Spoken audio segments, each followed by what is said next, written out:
자, 안녕하세요. 반갑습니다. 주식하는 기대기의 이정열입니다. 자, 지금 9월 21일 새벽입니다. 자, 일단 전일 살짝 반등이 좀 나오긴 했는데 오늘 시장은 살짝 위축이 될 걸로 예상이 좀 되긴 합니다.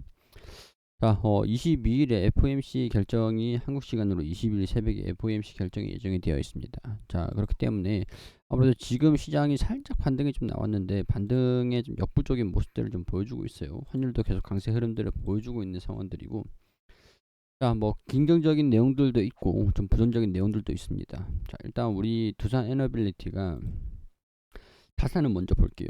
자산을 먼저 보고 최근 분기를 보면은 자본금 대비해서 자본금은 조금씩 늘고 있습니다. 또 회사채를 최근에 또 발행을 한다라고 해요. 부채도 늘어나겠지만은 회사 채권 같은 경우에는 부채 비율에 대한 영향들, 부채 총계, 부채 비율에 대한 영향이 좀 제한적이기 때문에 크게 영향이 없을 건데, 일단은 이번에 영업이익 당기순이익이 좀 적자가 나면서 ROE가 해선이 됐고, 영업이익률이 해선이 됐고, 여기 BPS가 12,000원까지 조금 조정을 좀 받았습니다. 그러니까 꾸준하게 영업이익들, 두산에너빌리티 같은 경우에서는 원전은 수주를 받고 이걸 공사를 진행을 하고 온엔드 수주라고 해요. 수주 잔고들이 굉장히 좀 많잖아요. 12조까지 좀 올라갈 거다라고 보고 있는 상황이니까 12조까지 올라간다라고 하면은 매출도 그만큼 증가되고 이제 공사도 진행이 되면서 실적 가시화 그런 움직임들을 기대감들이 굉장히 높습니다. 그렇기 때문에 EPS 1주당 이게 자산 대비해서 주식수를 나눈 건데 12,000원대를 보고 있는데 나타나고 있는데 추후에는 이게 올라갈 수 있는 추가적으로 상승할 수 있는 여지들은 남아 있다는 거죠. 그렇기 때문에 근데 사실 이게 공사가 좀 진행이 돼야 되는 것들이기 때문에 공사가 진행이 되기 전까지는 아무래도 실적에 대한 개선세 이런 것들은 조금 주춤하긴 할 겁니다. 시간이 좀 필요하다라는 것들이죠. 자, 원전이 이제 국내에서도 녹색 전력으로 이 분류가 됐습니다. 원전 기업 신속 지원 센터도 출범을 해서 정부, 기관, 업계 소통 창구도 구축을 했다라고 얘기들도 있었고, 이제 진짜 본격적으로 시작을 한다라고 보시면 될 것 같아요. 사실 이런 것들이 좀 나와준다고 해도 최근 수주에 성공한 이집트 엘다바 원전이라든가 이제 추가적으로 뭐 체코, 사우디 이런 쪽으로도 그 수주가 계속 나와야 되는 건데, 수주가 나오면은 수주 잔고로 들어가겠죠. 일단 자, 이 수주 잔고는 이걸 보시면 될 것 같아요. 두산 에너빌리티 수주 잔고 14조로 3년치 일감을 확보를 했다. 재건을 가속할 것이다. 수주 잔고 증가, 실적 상승세, 두 마리 토끼 잡아서 사우디 주단조 공장을 건설하기 위해서 여기서 회사채도 발행을 합니다. 4년 만에 또 4개월 만에 또 회사채 짓는 부산 에너빌리티, 재무구조는 어떻길래 500억 원 규모의 회사채를 발행을 하는데, 이 회사채를 발행을 하는 것 자체가 사우디 주단조 공장을 짓기 위해서예요.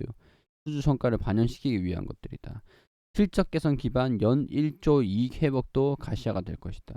자, 그러면 영업이익이 1조까지 이익이 만약에 회복이 된다면 우리 자산 대비해서 주식수도 증가가 되고 재무 개선도 충분히 시간이 필요할 뿐이지 이루어질 수 있을 것이다. 이제 본격적으로 그 타임 테이블이 돌아가기 시작하는 겁니다. 설계 시공 조달 프로젝트를 기반으로 실적 개선을 본격화했다. 현재 3년치 일감을 확보한 상태로 꾸준히 신규 수주를 통해 안정적 성장을 이어간다는 방침이다. 수주는 추후에도 계속 나올 거예요.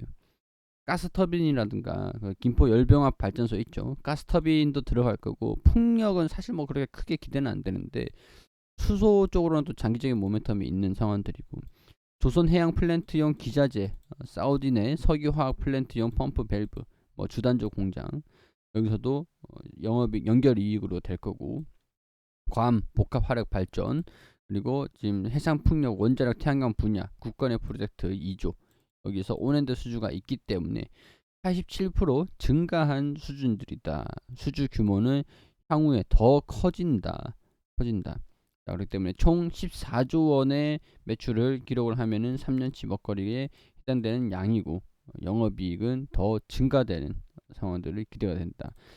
제가 생각했을 때는 지금 금리가 계속 오르고 있는 상황들이고, 아무래도 주식시장에 대한 부분들보다는 회사채 채권의 발행을 해야 되는 게, 발행을 하는 거, 회사채에 우리가 투자를 하는 것도 나쁘진 않을 것 같아요. 회사채 아무래도 지금 주가가 좀 조정을 받고 있는데, 물론 이제 두산이 지분을 블록딜을 해가지고 지분 매도를 최대 주주가 지분 매도를 해가지고 촉발시킨 것들이긴 합니다.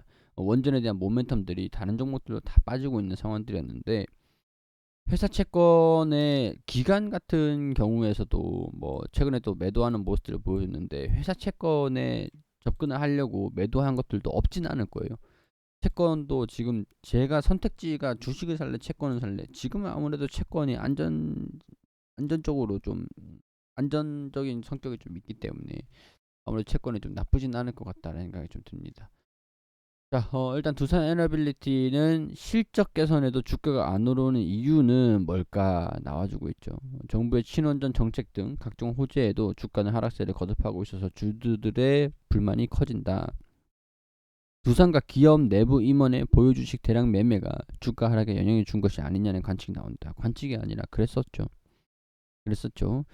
그렇지만 두산 에너빌리티 상반기 연결 기준이 6조 45% 증가됐다. 근데 영업이익은 우리 두산 밥켓의 주가 연계 스와프 때문에 조금 손실이 있었죠. 근데 그건 이제 없을 겁니다. 그거 없이 오롯이 증가되는 실적들을 반영을 한다 생각을 해보세요. 3분기, 4분기부터 증가되는 실적들을 반영을 할 필요가 있다라는 거죠. 윤 정부가 탈원전 정책을 폐기를 하고 2030년도 원전 비중을 32%까지 확대하기로 하면서 두산 에너빌리티의 수혜를 입을 것으로 예상된다. 이런 것들 때문에 주가가 뭐 올라갔다가 지금은 차익 실현 매물들이 나와주고 있는데, 지금 17,000원 수준들이고 우리 바닥이 얼마냐? 지금 12,000원 수준들. 12,000원 수준이라고 할 수 있을 것 같은데 12,000원까지 떨어지지는 않을 거고요. 아마 이 구간에서 계속 주가 하락을 방어하는 모습들, 이제 반등이 나올 때가 이제 됐어요. 됐어요. 이제 반등 나올 때가 됐어요. 여기서 이제 추세적인 변화가 이런 식으로 여기 이런 식으로 추세를 변화시키고 회복하는 모습들 빨리 보여주길 바랍니다. 자, 근데 믿었던 두산 같은 경우에는 먼저 이렇게 반등이 좀 나오고 있는 상황들이거든요. 그렇다고 뭐 엄청나게 자기 혼자 상승세를 강세 흐름들을 좀 이어하고 막 그런 건 아니고, 물량 소화를 거치면서 회복세를 좀 보여주고 있는 상황들인데, 두산 같은 경우에서는 로보틱스 산업도 같이 부각이 됐어요. 두산이 가지고 있는 게 로보틱스 산업도 있고 두산 에너빌리티도 있고, 그리고 퓨어셀 BU, 뭐 퓨어셀 쪽으로도 있고 퓨어셀 아메리카도 있고 등등등 기타 기업들을 가지고 있는 지주사라고 할 수 있을 것 같은데, 두산 로보틱스의 있는 성장세 이런 것들이 기대감들을 좀 가지면서 에너빌리티, 그러니까 두산을 가지고 있을래 아니면은 이 밑에 두산 에너빌리티를 가지고 있을래, 두산이 지분을 매각을 했잖아요. 여기서 좀 부담을 느끼면서 자금이 일로 좀 옮겨간 것도 있을 거라고 봅니다. 거래량들이 동반이 되면서. 그래서 약간 원래라면 두산이랑 두산 에너빌리티랑 같이 갔어요. 미래에도 같이 갈 수 있다라고 봅니다. 같이 갈 수 있다라고 봐요. 추후에도. 두산이 지금 이렇게 조정 흐름들을 보여주고 있고 조금 더 하락을 했는데, 두산이 먼저 올라가는 모습을 보여주면은 키 맞추기 형식으로 따라갈 확률이 높다라고 봐요. 아직까지도. 아무리 두산 로보틱스가 차별화가 있다라고 해도 이거는 뭐 지분 관계가 있기 때문에 뭐 두산이 먼저 올라가는 게 뭐 나쁜 상황들은 아닙니다. 대신에 이게 두산 로보틱스에 대한 차별성 때문에 두산 에너빌리티에서 자금이 두산으로 살짝 이동되고 있다라고 이해를 하시면 될 것 같아요. 어찌됐든 간에 두산 에너빌리티 같은 경우에서는 실적이 증가된다라는 게 장기적인 그 모멘텀입니다. 모멘텀. 실적이 빠진다. 영업이익이 당기순이익이 적자가 나오면서 실적이 빠진다. 계속 빠진다라고 하면은 우려감들이 좀 있을 것 같은데, 일단은 뭐 3분기, 4분기 필수적으로 이 지배주주 순이익, 당기순이익이 흑자가 나와야 된다라는 거죠. 필수적으로 흑자가 나오면서 이 자본금에 대한 부분들을 계속 늘려나갈 필요가 있다. 수주가 들어오면서 당장 3분기, 4분기에 이거를 훼손을 시킬 수 있을 것 같아요. 일단은 뭐 원자재 가격들이 좀 많이 올라간 상황들이긴 하지만 최근에 좀 많이 떨어지기도 했었고, 3분기 실적, 4분기 실적, 밥캣에 대한 부분들 일회성으로 발행된 거기 때문에 이거 여기서부터 이제 시간이 좀 지나면서 점진적으로 좀 이제 상승하는 모습들을 보여주면 아무래도 올해는 이렇게 넘어갈 것 같고, 내후년 영업이익 성장을 하면서 아무래도 자산에 대한 가치, 주가 하방성 이런 것들이 점점 높아지는 흐름들 기대를 한번 해볼 수 있을 것 같습니다. 자, 일단은 이 구간에서 필수적으로 지금 반등이 좀 나와줘야 됩니다. 나와줘야 되기 때문에 이 흐름들을 우리가 좀 체크를 좀 해보도록 하고, 근데 지금 당장은 좀 힘들 수도 있을 것 같은 게 한국 시간으로 22일에 FOMC 결정이 예정되어 있습니다. 그렇기 때문에 뭐 일각에서는 100bp, 뭐 75bp 이거를 지금 기정사실하고 있는데, 사실시키면서 금리는 이걸 반영시키고 있어요. 이거 확률이 20% 미만으로 지금 왔다 갔다 하고 있습니다. 70% 이상으로. 이거는 좀 기정사실인데, 일각에서는 야, 이거 물가 올라가는 꼬라지 보니까 이거 1%까지도 올릴 수도 있겠다, 이런 얘기들이 나와주고 있거든요. 약간 75bp를 인상하고 100bp를 반영을 시키고 있는 상황들인데, 시장이 지금 저렴한 상황들인 건 맞거든요. 이걸 반영하는 상황들인데 75bp를 인상을 시키고, 점도표에서도 향후 전망을 지금 4%까지 최대 올리기로 했는데 2.5%니까 1.5%도 남았는데, 그래요. 75 이렇게 올릴지 아니면 1% 올리고 뭐 5%까지 좀 상향을 시킬지, 점도표에 올해 이게 좀 더 강경적인 얘기들을 하면 시장이 좀 주춤하는 것들을 좀 이어갈 수도 있을 것 같아요. 근데 75bp를 올리고 뭐 일단 유지를 하고 향후 물가 추이를 좀 지켜보겠다, 뭐 이런 식으로 얘기를 하면 시장의 반등이 좀 나올 겁니다. 일단 이거는 22일에 확정이 될 거기 때문에 중요한 변곡점은 22일이다. 그때 맞춰가지고 시장이 회복하면서 같이 주가도 저평가되어 있는 이 주가도 반등이 나오는지 같이 보시면 될 것 같습니다.